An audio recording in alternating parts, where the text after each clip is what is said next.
In this question, at a horizontal force of 25 newtons, we're told it is required to make a 10 kilogram object move across a surface.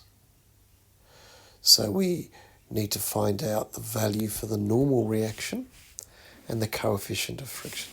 So the first thing is we draw a diagram representing the forces.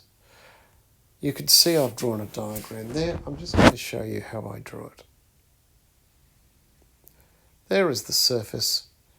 There is my object on the surface. I've drawn that as a point. We are told that the object has a weight of 10 kilograms.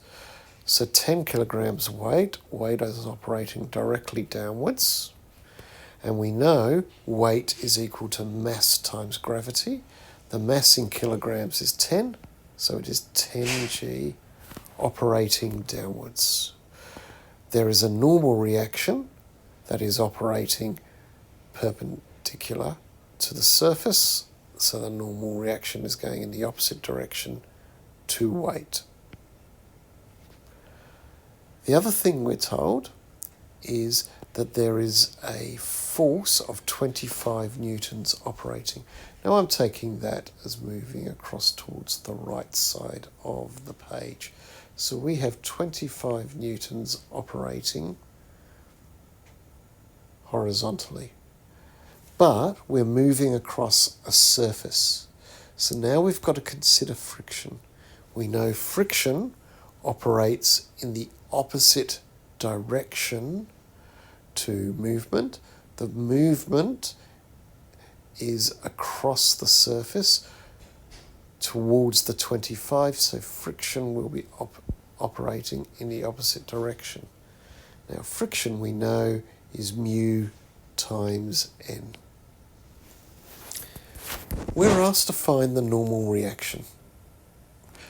We know the normal reaction is going to be in the opposite direction to the weight. The weight is going down vertically at 10g, which means that our normal reaction will have the same magnitude but be in the opposite direction. So the normal reaction is 10g. 10g is 10 times 9.8, which gives me 98 newtons. The next thing we're asked to do is work out the coefficient of friction. We know friction is equal to mu times n. Now, we are told that we have 25 operating horizontally. We are told there is a force of 25 newtons operating horizontally. Friction is operating in the opposite direction. So that tells us that the friction must equal 25 newtons. It's operating in the opposite direction but has the same magnitude. Now, the n in the formula is the normal reaction. The previous part of the question, we worked out the normal reaction, which was 98 newtons. So rearranging the formula, the coefficient of friction is 25 divided by 98. That comes out to be 0.255.